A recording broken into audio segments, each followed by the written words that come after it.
Bienvenue au Bulletin des régions. Au sommaire, cette semaine, à Saint-Cuthbert, la municipalité achète un camion de rue, un food truck, pour assurer une offre alimentaire aux citoyens et aux visiteurs.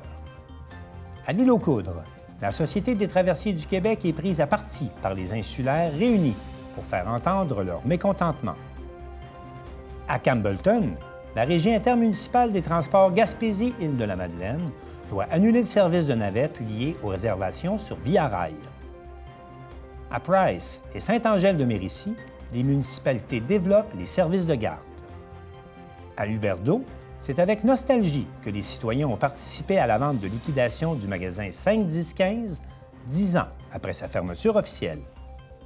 À Vaudreuil, l'ingénieur en aérospatial Farah Alibé prononce une conférence très appréciée par les membres de la Chambre de commerce. À Montmagny, l'artiste peintre Roselyne Lecourt présente l'exposition « Et toi » jusqu'au 11 juin à la Bibliothèque municipale. Et enfin, à Saint-Raymond, on souligne le mois de la poésie avec le récital « Besoin d'un poème ». Bonne émission!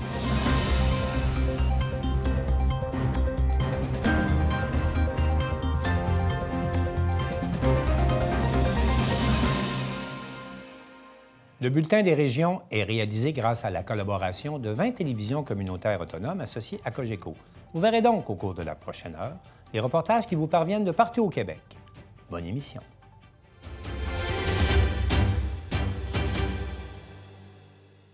Pour pallier à l'absence de restaurants et améliorer l'offre alimentaire à Saint-Cuthbert, la municipalité a procédé à l'achat d'un camion de rue, d'un food truck, qu'elle a ensuite offert à des entrepreneurs locaux. Et Daniel Yvon de CTRB était sur place à l'inauguration de ce nouveau casse-croûte.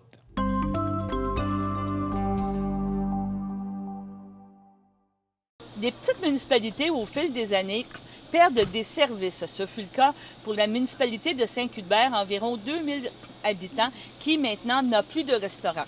Les gros restaurants, les chaînes sont à Berthierville, environ à quelques kilomètres d'ici. Le conseil municipal a décidé de remédier à la situation et a décidé d'acheter lui-même un camion de rue, un food truck, pour offrir des services alimentaires à sa population. Donc, ce fut cette semaine l'inauguration du bourgeois, nommé en honneur du curé ici du village, et le food truck est installé sur les terres du presbytère, donc à côté de l'église. Donc, le food truck va offrir des services alimentaires à la population de Saint-Cuthbert, mais la municipalité espère aussi que des gens de l'extérieur vont pouvoir profiter de cette offre alimentaire. On parle ici beaucoup de cyclistes, de gens qui viennent dans la région pour profiter de la beauté des paysages. Donc, c'est un investissement rentable pour la municipalité. Le camion de rue a été inauguré cette semaine. On vous présente cette inauguration, cette coupure de ruban. Et entre autres, nous avons les commentaires de M. Richard Bellumeur, maire de Saint-Cuthbert, et de Anne-Frédérique Mondor, l'entrepreneur qui a décidé d'investir ici, dans sa région, dans sa municipalité, pour offrir un service alimentaire. Voici le reportage de cette inauguration. Bon, bien, bienvenue à tous pour cette tant attendue ouverture de notre food truck, de notre cantine, le Bourgeois, nommé par Anne-Frédérique et son équipe.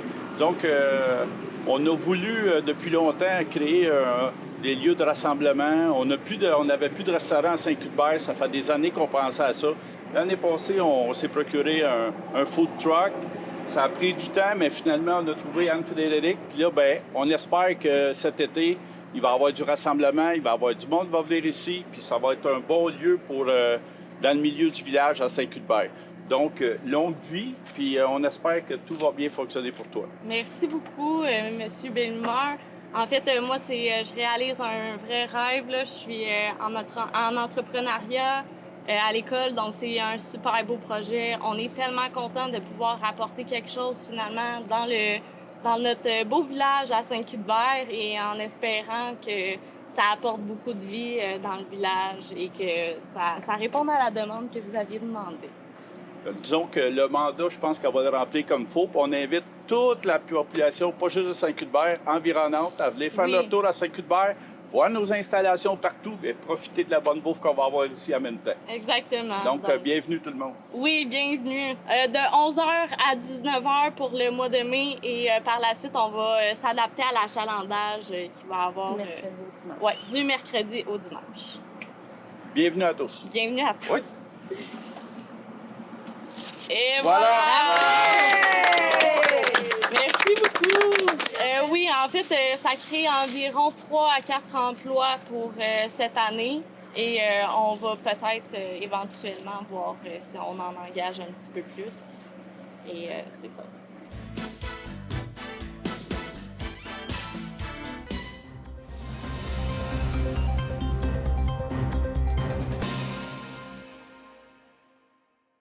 Le service de traversier reliant Saint-Joseph-de-la-Rive à l'île aux Coudres connaît d'importants ratés depuis maintenant 3 ans, causant à la fois de l'insécurité aux insulaires et mettant en péril la vitalité de l'industrie touristique. Plus de 400 marsouins, c'est le surnom que l'on donne aux habitants de l'île aux Coudres, étaient réunis à l'église Saint-Bernard pour faire entendre leur mécontentement à la Société des traversiers du Québec et TVCO était sur place.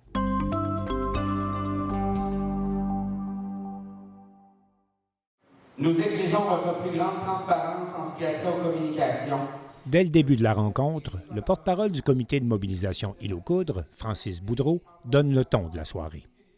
Vous comprendrez que nous sommes déterminés et nous n'abandonnerons pas notre démarche tant et aussi longtemps que l'île ne retrouvera pas le seul lien qui lui est essentiel à sa pérennité, un service de traversier sécuritaire, fiable et efficace.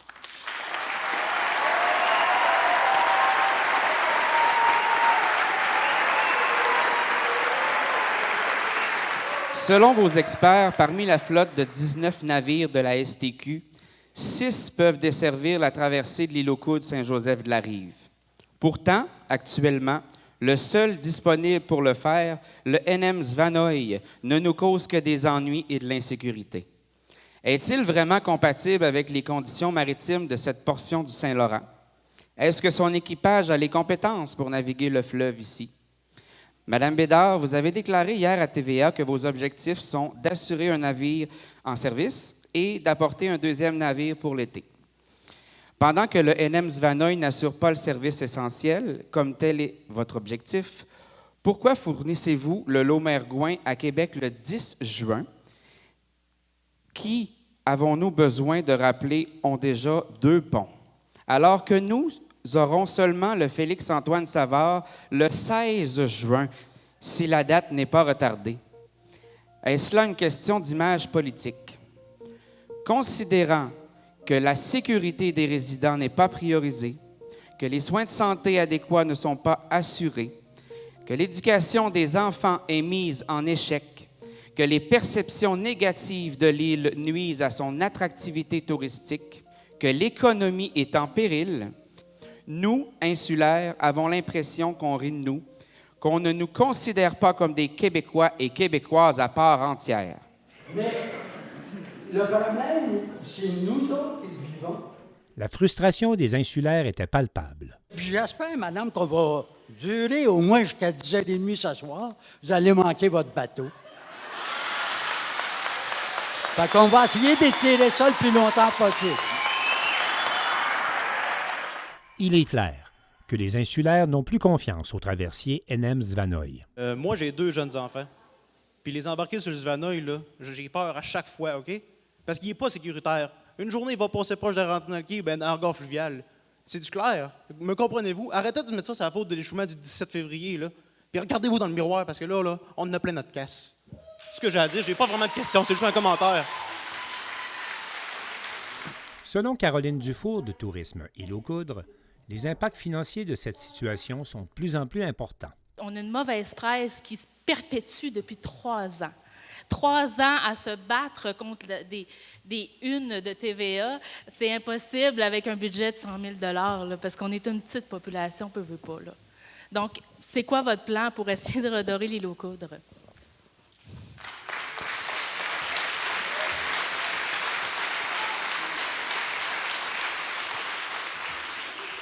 On va prendre le temps de... On était ici à l'écoute, là, puis on va vous revenir avec quelque chose. La demande d'obtenir rapidement un deuxième bateau est accueillie froidement. Quand est-ce qu'on va avoir un bateau? On vous l'exige d'en avoir un ce vendredi. On ne veut pas vos réponses de cet été, on le veut maintenant. On ne veut plus avoir l'insécurité. À tous les soirs, on part avec une valise.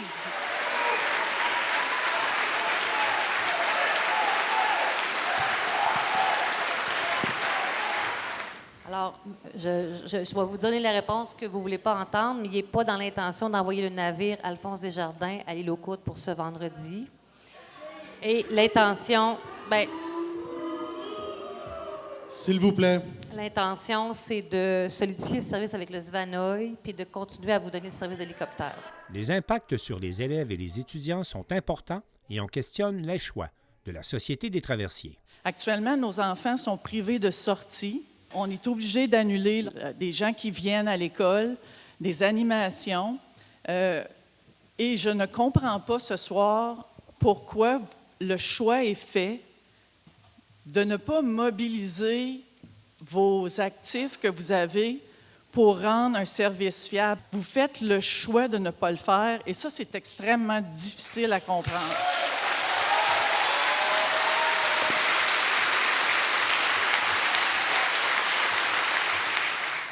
Surtout quand on lit sur votre site qu'un de vos principes de gouvernance, c'est de désenclaver les insulaires.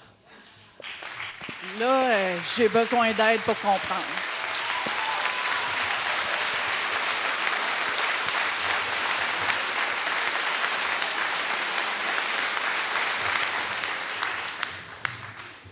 Bon, comme société d'État, évidemment, notre priorité au service, quand on n'a pas de navire, la priorité est sur l'île aux Coudres. Vous l'avez vécu par l'affectation d'un navire de Québec-Lévis. Ça demeure notre plan, un navire de Québec-Lévis à l'île aux Coudres, s'il y a un bris de service. Ça demeure. Et là, présentement, il y a un seul navire à Québec-Lévis. J'ai quand même on a le devoir de d'assurer un minimum de service partout. Ce que je vous dis ici, c'est que le service du Svanoy, il est en train de se rétablir complètement. On a mis un hélicoptère, puis S'il vous plaît. C'est le plein service avec le Svanoy. C'est ça notre point. C'est pas de vous laisser dans la situation actuellement. Là. Et il demeurera toujours que s'il y a un problème avec le Svanoy, on enverra un navire de Québec-Lévis. Mais présentement, l'affectation de Québec-Lévis, le seul navire à Québec-Lévis, on se doit aussi d'offrir un service aux citoyens de Québec-Lévis. Donc, vendredi 12 mai, il n'y aura rien de plus nouveau. Bien, si la question, c'est va-t-il y avoir un navire de Québec-Lévis, c'est non. OK. Mais tantôt, là, le désenclavement. Dans votre mission, vous avez 4 à 5 affaires là, que vous dites. 5. L'expérience client.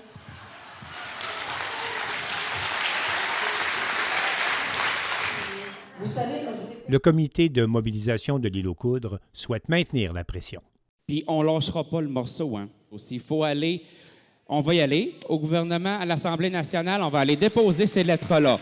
S'il faut y aller, toutes les 400 embarqués à pied sur le Alphonse Desjardins à Québec pour le faire bloquer, pour pas qu'il bouge, on va y aller. On ne lâchera jamais le morceau, ça c'est garanti. C'est dans notre ADN de Marsouin. On va se tenir debout!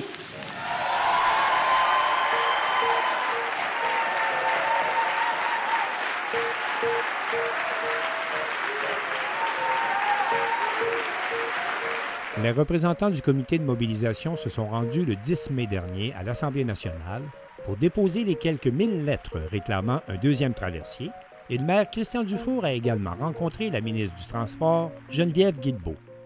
Malheureusement, la situation demeure inchangée. Un seul traversier desservira l'île aux Coudres jusqu'à la mi-juin. Comme quoi, les Marsouins se sont fait entendre, mais ont-ils été écoutés?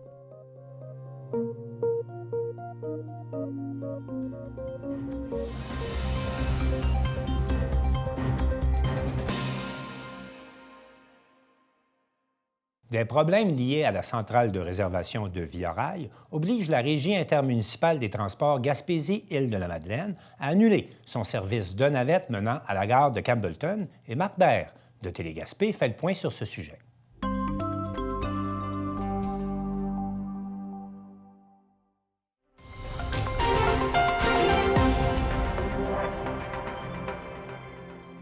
Marie-André Pichette, je suis directrice générale de la Régie intermunicipale de transport Gaspésie-Île-de-la-Madeleine.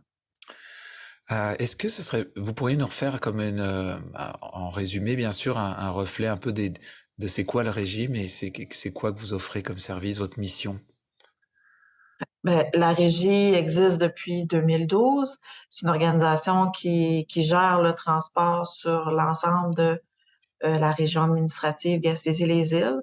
Donc, elle gère la compétence au nom des 6 MRC du territoire. Donc, on offre des services différents là, au niveau de la mobilité durable, donc transport en commun, services particuliers de navettes. Puis, on développe aussi là, beaucoup d'autres projets là, alternatifs là, en mobilité durable, dont une rédaction de plans, des voitures en autopartage, des vélos électriques. Donc, c'est une organisation assez unique, je dirais, au Québec. Alors, on se parle parce que on apprend que les navettes vers la gare Via Rail de Campbellton ne seront pas de retour cet été. Bon, donc, déjà, pourquoi et qui a dû prendre cette décision? Oui, dans le fond, on a la régie, l'équipe et le conseil d'administration de l'organisation ont pris la décision en début d'année de ne pas renouveler le service là, pour cet été des navettes vers Via Rail. L'historique de tout ça, c'est en fait là, découle d'une rencontre qu'on a eue avec nos partenaires de Via Rail là, en décembre 2022, où on nous a annoncé qu'il allait y avoir des changements importants au niveau de la plateforme de réservation de Via Rail, qui amenait là, l'exclusion des correspondances comme on connaissait là, à date dans notre partenariat avec Via Rail. Suite à cet échange, on a eu des propositions qui ont été faites, oui, là, en décembre et aussi là, récemment par l'équipe de Via Rail, qui répond pas aux besoins ni à la difficulté là, amenée par la nouvelle plateforme là, mise en place par Via Rail. Donc, à ce moment-là, il a été pris là, la décision au conseil d'administration de, au moins pour l'été, là, de prendre un pas de recul puis de voir là, les options là, dans les prochaines saisons. Mais pour l'instant, on voyait pas la possibilité avec l'équipe en place là, de maintenir le service. Parce que si j'ai bien compris, c'est que c'est vous qui mettiez, vous investissiez une certaine somme d'argent pour avoir ce service de réservation en ligne et autres sûrement. Et je lisais que c'était pas reconduit. Est-ce que c'est ce budget-là, c'est parce que c'est un budget qui n'est pas reconduit ou un budget manquant? Non, c'est vraiment pas. Oui, tu sais, c'est un service que la régie investit des sous, mais c'est vraiment pas une coupure budgétaire de notre part. C'est vraiment une, je dirais, une problématique organisationnelle. C'est que du fait, au départ, on était intégré dans la plateforme de réservation de Via Rail. Donc, pour un client externe, c'est facile d'aller sur le système de Via Rail qui mettait en valeur le service, puis qui offrait de réserver un billet. Je prends un exemple, Gaspé, Montréal ou Toronto, Gaspé. Donc, à partir de là, on faisait une réservation de billet où on recevait un billet de train puis un billet de correspondance où on indiquait que c'était la régie qui offrait cette correspondance-là. Mais tout se faisait en une seule transaction puis un seul point d'information. Pour nous, ça, c'était important parce que surtout la clientèle estivale, c'est une clientèle touristique, donc une clientèle majoritairement à l'extérieur de la région, donc qui est difficile pour nous de rejoindre dans une petite organisation comme la nôtre.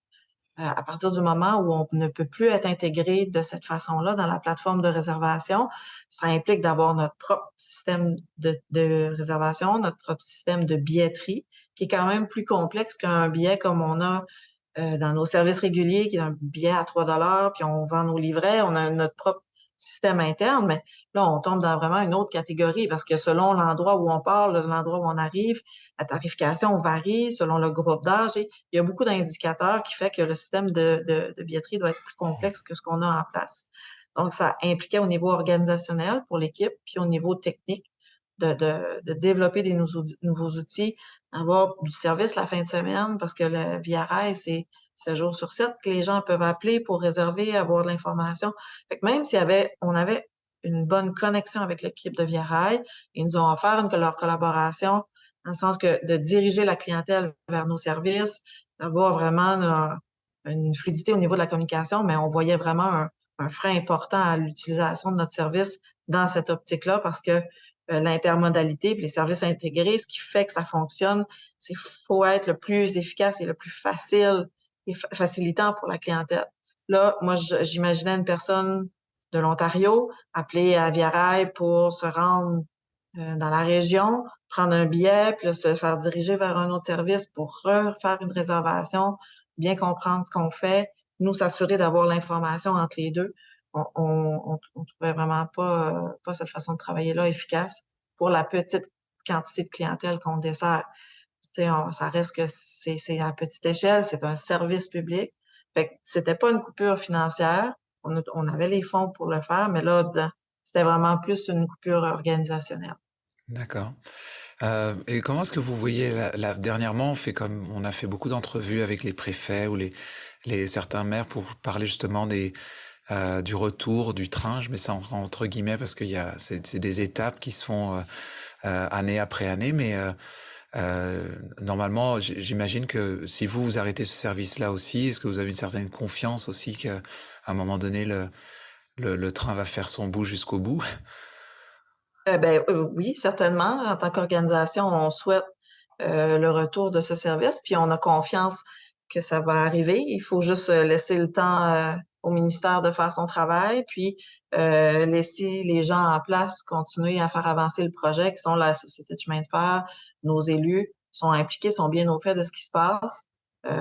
Donc, en tant qu'organisation, on fait confiance là, au milieu pour faire avancer le projet et on a vraiment on a la certitude que ça va revenir, c'est juste le quand qui est toujours un peu plus flou.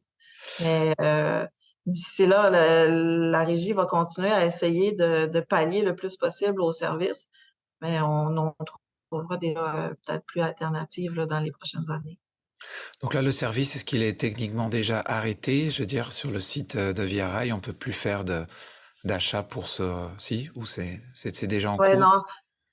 C'était déjà effectif et que dans le fond, nous, cette possibilité-là de réservation tombait active autour de avril-mai en prévision de la saison estivale, puis peut-être octobre pour la période des fêtes. Donc là, le changement chez Via Rail de plateforme, je crois qu'il est actif depuis janvier.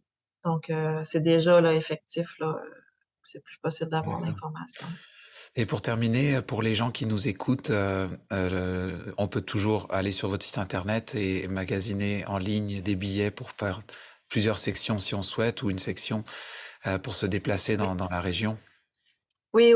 Puis aussi, je tiens à souligner que l'équipe est très au fait de ce qui se passe sur le territoire, des alternatives aux gens pour se déplacer. Donc, j'invite les gens à appeler notre service clientèle et à s'informer sur le site pour trouver d'autres façons de se déplacer. Là, il y a quand même plusieurs possibilités. Là. D'accord. Merci beaucoup de nous éclaircir ce sujet, Marie-Andrée. Ça me fait plaisir.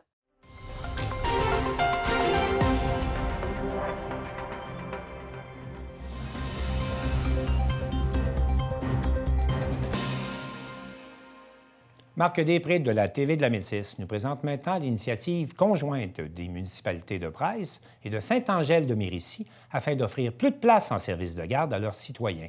Rencontre avec les maires Bruno Paradis et Jimmy Vaillancourt.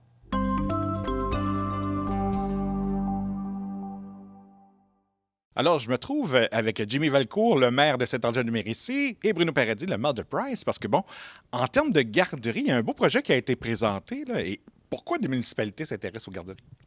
En fait, il y a plusieurs milieux familiaux, des garderies en milieux familiaux qui ont disparu depuis les dernières années. Le gouvernement a réfléchi à un programme pour venir aider des milieux, des organisations, mettre en place des garderies en milieu familial, mais à l'intérieur, justement, soit de bureaux municipaux, voire même d'entreprises.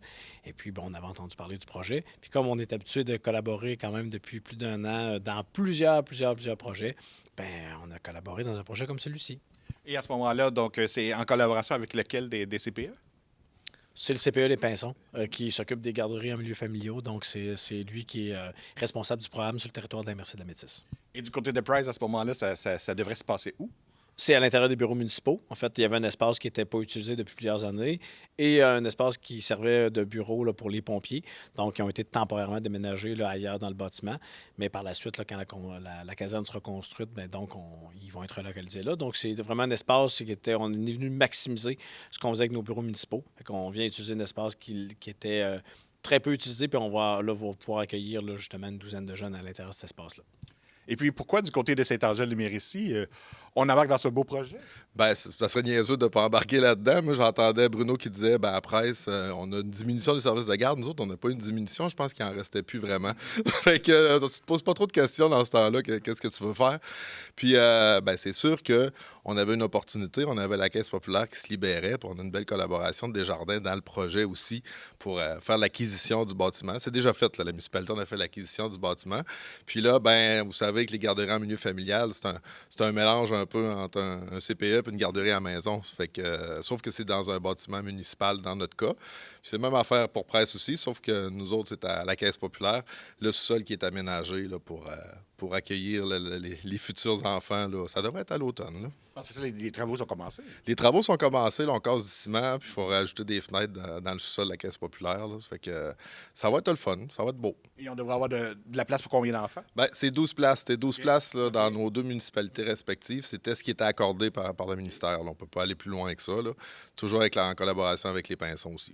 Et ce que ça amène aussi, c'est une belle opportunité d'avoir un tarif abordable pour les familles. Bien, tout à fait. Puis moi, je me permettrais d'ajouter, c'est que nos 2 municipalités, là, on travaillait, puis on continue de travailler pour éventuellement avoir un CPE dans nos milieux parce que c'est comme c'est à long terme qu'on peut avoir ce type d'infrastructure-là. Par contre, quand on a eu l'opportunité de ce genre de projet-là, parce qu'un milieu familial, l'avantage, c'est la proximité. Tandis qu'un CPE, c'est un peu plus gros, c'est un autre type d'institution.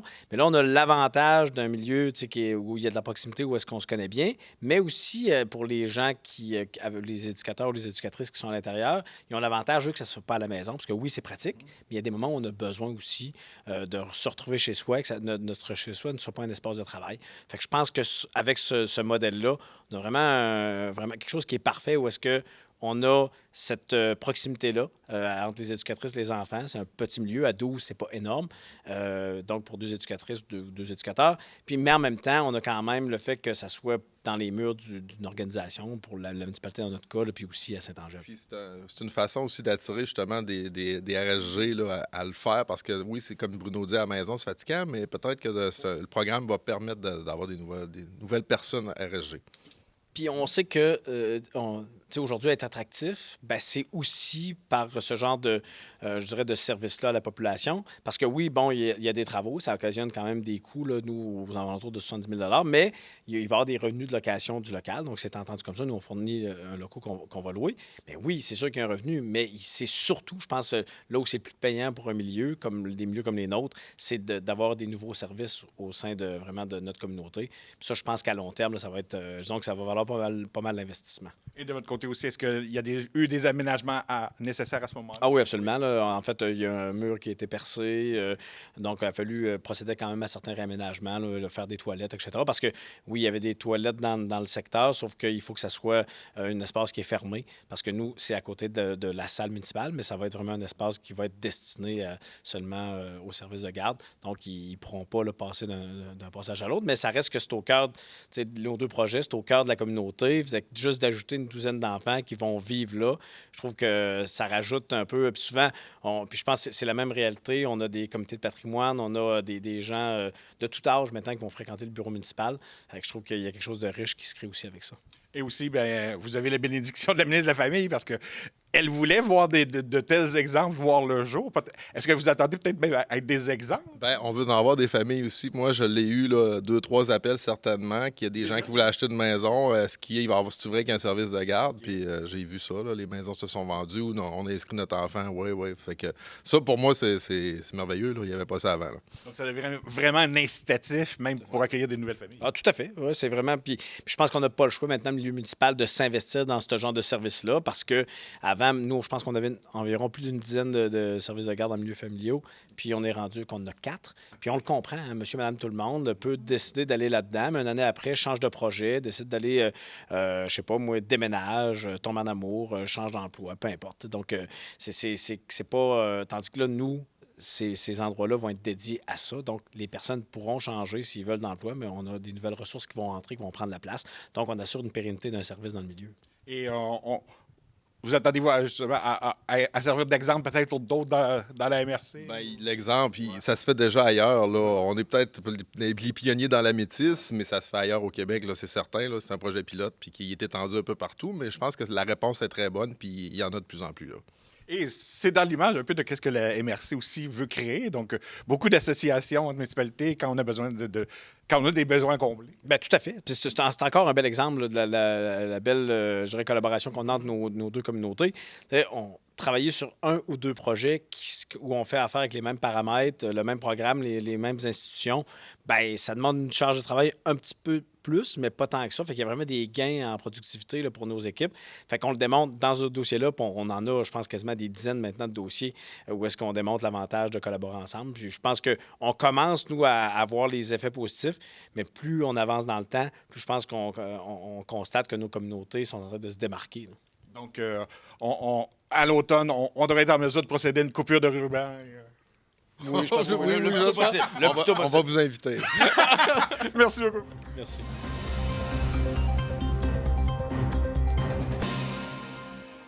La vente de liquidation finale du réputé magasin 5-10-15 à Huberdeau, 10 ans après sa fermeture officielle, rappelle beaucoup de souvenirs aux nombreux citoyens qui se sont présentés au réputé magasin. Julie Thibodeau de TVCL a recueilli leurs commentaires.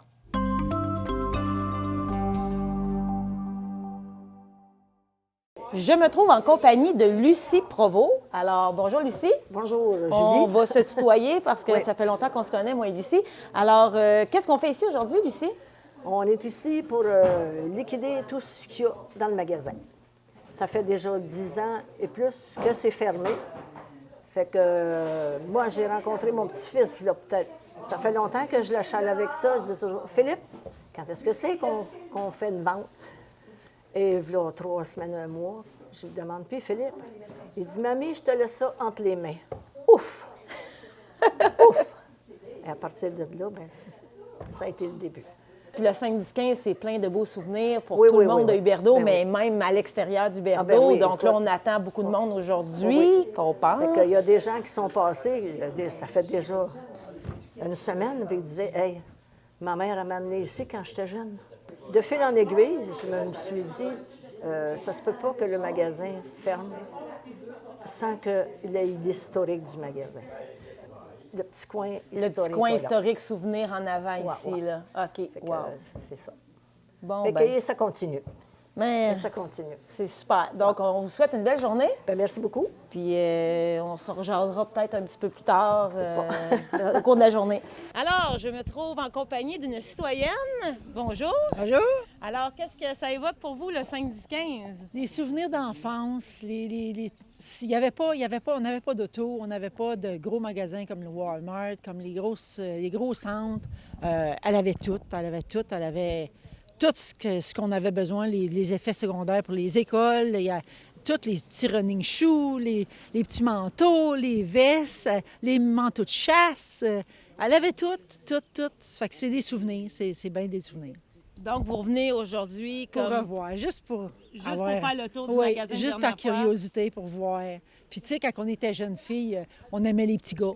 Puis Mme Brosseau s'assisait sur le perron, puis elle disait à nos parents qu'on a des petits chums. Puis des... Tu sais, c'est le souvenir. Quand j'ai vu l'annonce, j'ai eu un petit pincement au cœur. Ah, c'est ça. Donc, je vous souhaite une belle journée puis Ben une belle oui, visite, merci, surtout. Merci. Qu'est-ce que ça évoque pour vous, le 5-10-15? Bien, c'est le passé, c'est vieux, là. Il y en avait un à Mont-Tremblant, à Saint-Jovite. Et puis là, c'est le patrimoine qui disparaît. C'est quand même, c'est ça, c'est un peu de nostalgie. Oui, c'est ça. Quand même, Oui. n'est-ce pas? Donc Oui. là, vous vous attendez à quoi, dans le fond? Bien, on vient chercher des choses qu'on ne trouve pas ailleurs, des bretelles, des mouchoirs, et puis pour le voir aussi. Juste faire une dernière visite. Oui, oui. Un petit adieu au 5-10-15. C'est ça. Ah, Ouais. bon, mais je vous souhaite une belle visite. Merci Bonne beaucoup, journée. madame. Merci beaucoup. Merci. Bonjour Julie, alors, qu'est-ce que ça évoque pour toi le 5-10-15? Plein de souvenirs. Un magasin à Gugus, un magasin que tu peux trouver de tout. Autant des pétards, autant des cartes, autant des mauvais coups que tu veux faire avec des parents. Ceux qui veulent s'habiller, comme il y en a qui ont dit, de la chasse, de la vaisselle. C'est comme un Dollarama, mais moins cher. Tu sais, c'est plein d'affaires, c'est plein de vie, C'est plein ça, de puis souvenirs. je me souviens, quand on était jeune, on venait chercher les articles scolaires Oui. aussi souvent. Là, hein? À Mhm. la rentrée, là, on était Mhm. bien excités. Ouais. Les cahiers, les crayons, les effaces, tout Mhm. ça. Donc, plein de beaux souvenirs. Ouais. Fait que là, une dernière petite visite au 5-10-15. Oui. Je te souhaite une belle visite. Ben oui, merci. Puis à tout le monde, hein? Oui, c'est ça. Il y a beaucoup de monde en plus. Avez-vous fait de belles trouvailles aujourd'hui? Certainement, chère dame. Regardez ça, là. Ça, c'est pour suspendre des petits rideaux dans une fenêtre là, avec ouverture. Ça se trouve plus, ça. Puis regardez-moi ça, la belle camisole, là. Vintage. Souvenir de mon enfance. Exactement. Quel grand plaisir que de retrouver ce magasin où on a tant joué petit. N'est-ce pas, hein? Madame Bernadette nous manque. Ah, et voilà. Merci. Merci, bonne journée à vous. Merci. J'ai l'heureux plaisir, en mon nom personnel, je pense, et au nom de mon petit-fils Philippe Brosseau et Donald Provost, de remettre la magnifique somme de 4 773 $ et 30 sous au Comité des loisirs. Et je veux remercier infiniment tous ceux qui ont participé à ça. Puis malheureusement, Pierre n'est pas là, Pierre Dussul n'est pas là, qui m'a donné un fichu bon coup de main. Si je ne l'avais pas eu, je pense qu'on aurait travaillé beaucoup plus longtemps. Fait que merci à toutes les madames du Comité des loisirs qui sont venues et à toi, Suzanne.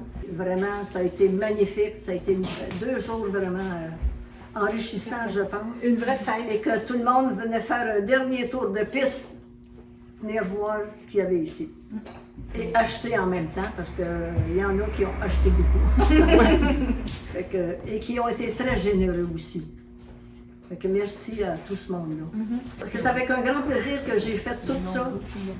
Puis pour Vedette et Cyprien, je pense qu'on leur devait rendre cet hommage-là. Fait que... Mais vous merci. autres, si vous avez quelque Merci chose à beaucoup. rajouter, mes petites madames, dites-le. Merci à tout le monde d'être venu. Merci à tout le monde d'être venu. Au nom Bravo. de nos clients. Merci, Bravo. ouais, super.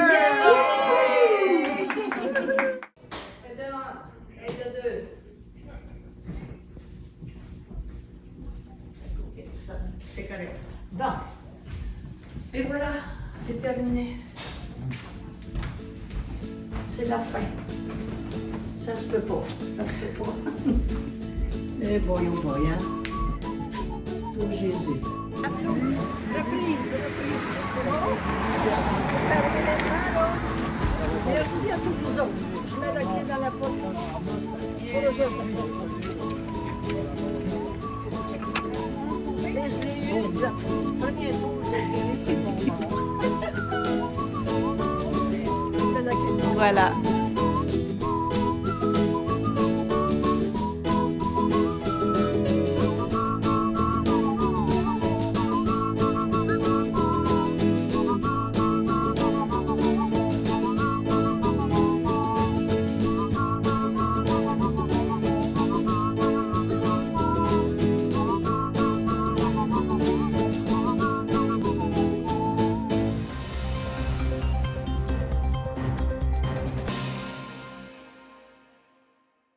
Chantal Bédard de C'est Sûr TV assistait à une conférence organisée par la Chambre de commerce et d'industrie de Vaudreuil-Soulanges avec l'ingénieur qui travaille à la NASA, Farah Alibé, qui a entre autres travaillé sur le rover qui roule actuellement sur la planète Mars. On écoute son reportage.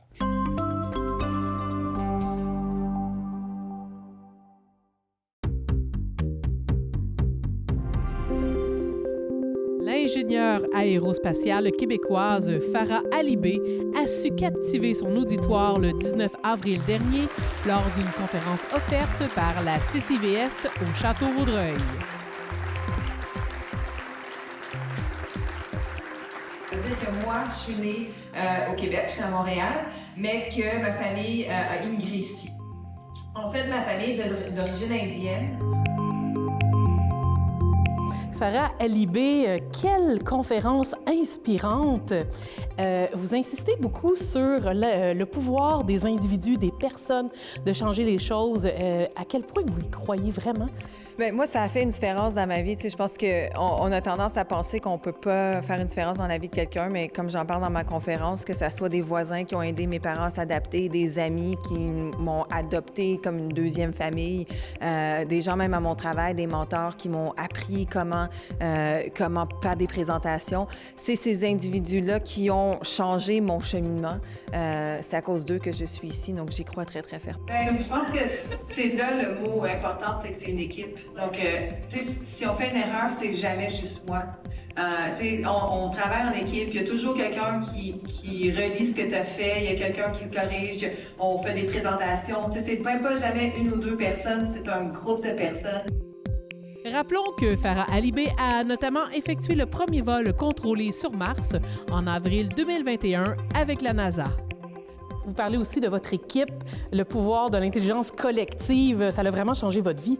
Bien oui, je pense que quand on parle d'aller explorer Mars ou même quand on parle des grands défis ici sur Terre, ça se fait pas en tant qu'individuel. Je pense que c'est en équipe qu'on peut atteindre ces grands objectifs-là, puis qu'on peut atteindre l'impossible. On va avoir énormément de défis dans les prochaines années à venir. Puis je pense que moi, je suis une personne qui est optimiste puis qui croit en l'humanité puis qui croit qu'en travaillant ensemble, on peut résoudre ces problèmes-là. Puis je le vis de jour à jour. Je vais vous dire que c'est vraiment, moi j'aime les robots parce que ça n'a pas besoin de manger, ça n'a pas de sentiments, c'est beaucoup plus facile. Que oui, on a atterri sur Mars beaucoup avec des robots, mais de là à envoyer un humain, c'est pas pour demain matin. Mais je pense qu'une des choses qu'on oublie quand on parle de l'exploration spatiale, c'est que, par exemple, ce que je fais dans mon travail, c'est qu'on ne fait pas juste l'exploration des autres planètes. Une des planètes qu'on étudie, c'est la nôtre. La raison pour laquelle on comprend les changements climatiques, on comprend d'où est-ce que va l'eau sur notre planète, c'est à cause des missions qu'on lance en orbite autour de la Terre pour étudier notre planète. Donc, je pense que tout ça vient ensemble quand on essaie de comprendre d'où est-ce qu'on vient, comment les planètes sont formées, qu'est-ce qui se passe avec notre planète. Ça fait partie du même domaine scientifique et on s'en va tous vers la même direction, c'est qui est comprendre comment s'occuper de notre planète et quelle est notre place dans l'univers.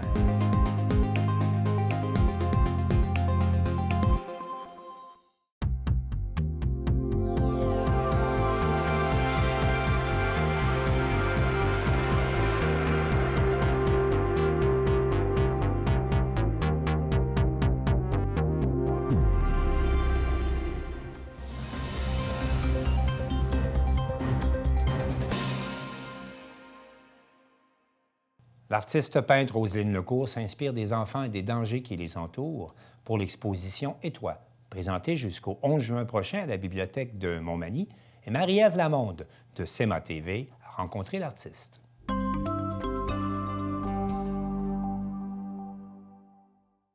La Bibliothèque de Montmagny vous présente une nouvelle exposition qui s'intitule « Et toi », l'exposition de Roselyne Lecourt qui est présentée jusqu'au 11 juin. Je vous ai déjà montré une peinture la semaine dernière. Vous vous souvenez de ces femmes en maillot avec un sac sur la tête? C'est pas pour rien. Elle va nous donner plus de détails aujourd'hui. Roselyne Lecourt, bonjour. Bonjour. Une exposition qui s'appelle « Et toi ». Pourquoi ce titre? Mais c'est en réaction au mouvement MeToo. Donc, la réponse à « Et toi, est-ce que c'est MeToo ou moi aussi? » Donc, c'est un peu ça. C'est le parcours que j'ai fait dans mon exposition. Je suis partie avec des histoires de jeunes enfants qui avaient disparu pour finalement aboutir au mouvement MeToo qui m'a rejoint pendant la création de l'exposition.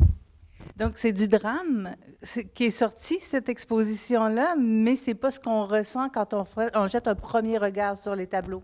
Pas du tout. Donc, moi, mon objectif, c'est de présenter tous les dangers autour des enfants, surtout autour des enfants. Mon approche était d'abord autour de ces enfants-là qui ont disparu ou des enfants à qui est arrivé des choses... qu'on n'a pas besoin de détailler. Et dont on a entendu parler dans les médias, entre autres. Énormément. À l'origine, c'était la photo de la disparition d'un enfant en 1984. Dans mon quartier, un enfant a disparu et les parents, encore aujourd'hui, affichent la photo de cet enfant disparu-là. Et là, je me suis posé la question, mais qu'est-ce qui lui est arrivé? Qu'est-ce qui est arrivé à tous ces enfants disparus dont on n'a aucune trace? Avant, on voyait leurs photos sur des peines de lait. Maintenant, on ne les voit plus, mais ils sont toujours disparus. Mais ils disparaissent aussi de nos mémoires. Donc, j'ai essayé de voir qu'est-ce qui aurait pu leur arriver, quel est le prédateur qui est passé sur leur chemin. Et là, petit à petit, c'est le coach, c'est dans la zone scolaire, c'est la famille. Et tranquillement... j'ai passé à travers ces histoires-là et le mouvement MeToo est arrivé et on racontait les mêmes histoires. Donc, c'est de là le titre de l'exposition « Et toi », en réaction au mouvement MeToo. Donc, c'est une partie de l'exposition qu'on peut voir ici, une exposition qui se promène depuis un petit moment déjà. Oui, on est à la 10e édition de l'exposition. C'est la partie tableau, la partie installation n'est pas ici, malheureusement. Donc, on invite les gens ici, il y a quoi, 14 tableaux, je crois? Oui, c'est ça. Et qui représentent tous un prédateur ou un moment de prédation, justement. On va voir, à prime abord, vous allez voir quelque chose de, comme je vous le disais, ludique, de sympathique. Prenez le temps de regarder à l'arrière parce que vous allez vraiment pouvoir décoder quelque chose d'un petit peu plus malaisant, si je pourrais dire. Bien, j'ai voulu faire ça un peu comme les contes de fées. Donc, a priori, les contes de fées, ce sont des belles histoires. Quand on feuillette un conte de fées, je parle plus des contes de fées à l'ancienne, on voit des belles histoires, des belles princesses, il y a des forêts, il y a des méchants loups, mais on sait comme adulte que représente le méchant loup dans ces histoires-là. Alors, c'est un peu ça. A priori, quand on voit mes tableaux, on s'imagine que c'est quelque chose de très ludique, que ce sont des illustrations pour un livre d'enfant. C'est un peu l'objectif recherché. Mais quand on y regarde de plus près et qu'on lit le titre, bien, un malaise s'installe et on commence à comprendre de quoi on parle. Est-ce que c'est votre démarche artistique pour toutes vos expositions? Pas toujours. J'utilise pas toujours ce style ludique-là, mais je voulais pas avoir excusez l'expression, un style gore pour parler de quelque chose d'aussi dramatique que les agressions faites aux enfants. Donc, comment arriver à établir un dialogue avec le spectateur sans être répulsif. Donc, c'est un peu l'objectif poursuivi. Et c'est ce qui fait que c'est accessible à tous aussi. C'est accessible à tous, c'est accessible aux enfants également. C'est même un lieu pour les parents de venir avec les enfants et d'engager un dialogue à ce sujet-là, sans pour autant rentrer dans les détails. J'aimerais que vous me parliez un peu de votre carrière parce que vous avez, vous l'avez dit vous-même, là, une trajectoire un peu atypique au niveau de la carrière et je pense que ça amène quelque chose à expliquer justement votre travail. Oui, mais en fait, moi, j'ai une formation en art, en design graphique, en sciences également.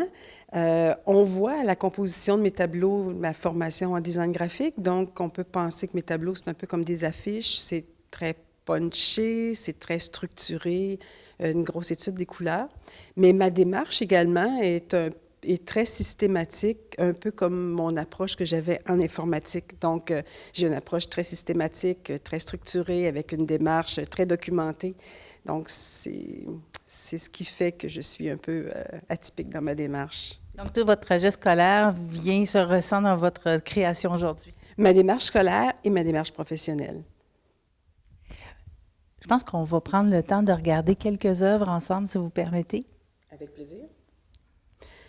Alors ici, on a l'œuvre « Et toi », qui est l'œuvre titre de l'exposition.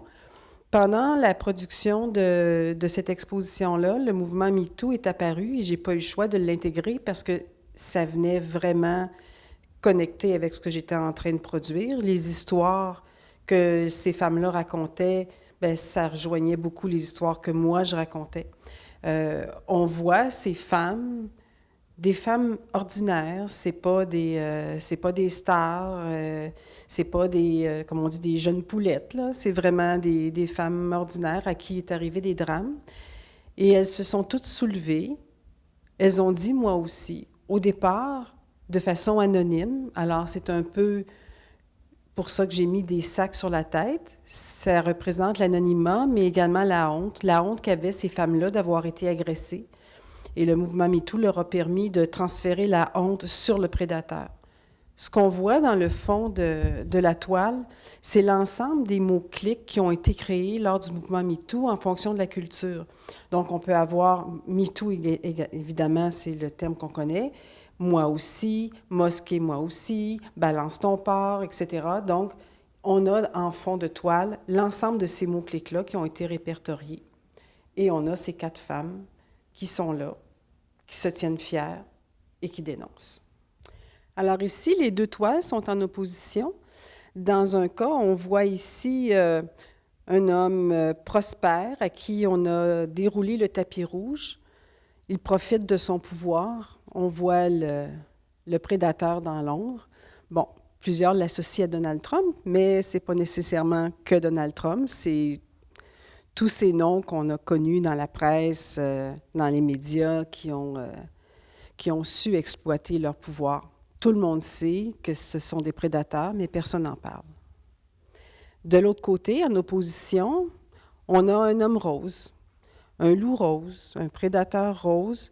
C'est celui dont personne ne se méfie, celui dont on conteste la dénonciation des victimes. On dira à la victime, ben non, c'est un si bon père, un si bon voisin, un si bon mari, donc personne ne le soupçonne.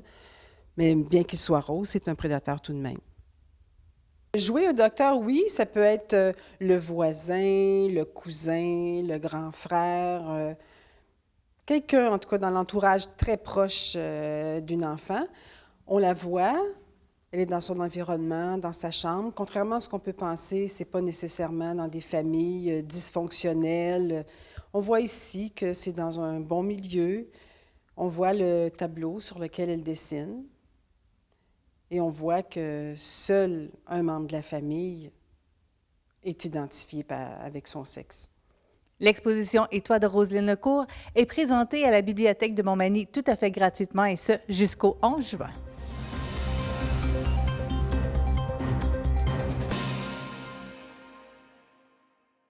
Charles Laviolette de CJSR nous propose une rencontre avec la poésie, avec un reportage sur un récital qui s'est déroulé dernièrement à Portneuf et qui réunissait 8 poètes et poétesses.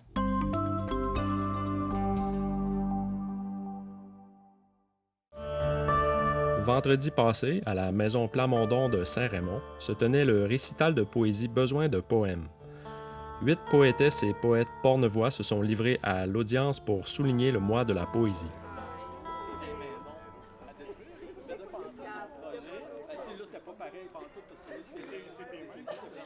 Moi, dans mes classes, parce que je suis enseignante aussi au cégep, puis quand, justement, on aborde la poésie, surtout la poésie actuelle, bien, ça rejoint beaucoup les jeunes. Puis on dirait que c'est un langage qui ne peut pas mourir.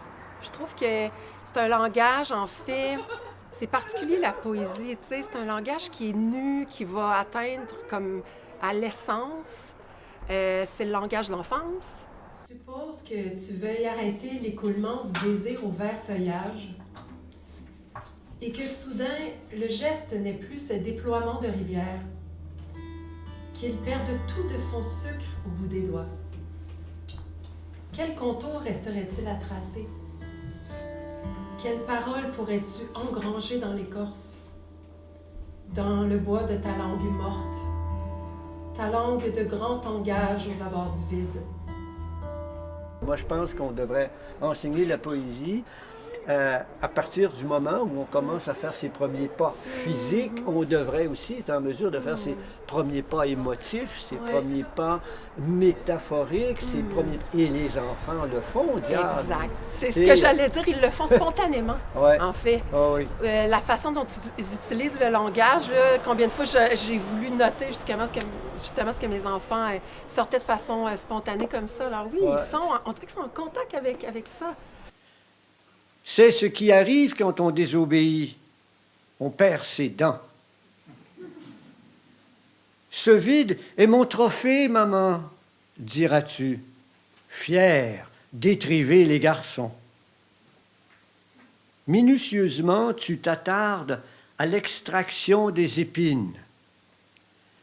Tu te concentres sur la plaie vive des échardes et tu mates ta douleur. En fait, là, c'est que les gens peut-être essaient de trop intellectualiser. Hein? Alors, ce qui est important, c'est de se laisser aller à l'émotion puis à la musicalité, je pense, du texte, puis se laisser porter. Hein? J'aime ça beaucoup, ce que tu dis là, parce qu'il y a quelque chose de fondamentalement, je dirais, sensuel dans le verbe poétique qui passe par le rythme, les intonations, qui passe par le jeu des sonorités. Voici le lièvre. Il feint la fuite, poursuit la lumière. J'accours mes terres au cœur des friches. Les abeilles façonnent déjà la saison. J'aime les bêtes qui ne mangent pas dans ma main, L'aube ainsi reste rebelle. Troupeau céleste de brebis laineuses, elle meurt, nous mourrons tous.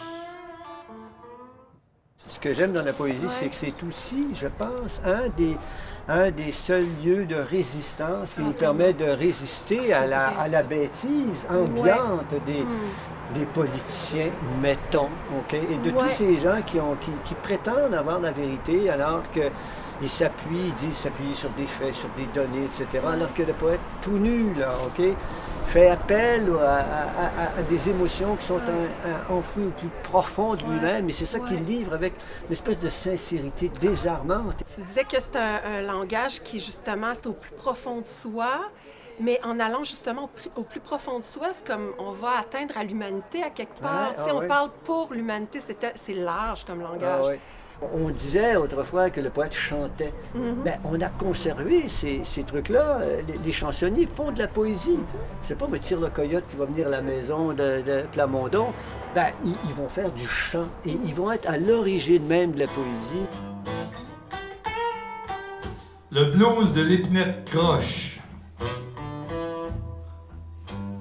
L'épinette qui penche a sa vie précaire et j'ai aussi la mienne. Souvent au crépuscule, nous nous regardons, toujours en silence. Nous nous demandons qui de nous tombera en premier. Demain ou dans une heure, la semaine prochaine ou dans 30 ans. Les couleurs autour peinent à nous réchauffer. Elle brûlera pourtant cette épinette après sa chute. Je la débiterai et lui volerai sa chaleur si je suis toujours là. Pour le moment, elle se penche vers moi comme je me penche vers elle. Notre mort et notre vie s'entrelacent. Tout est calme.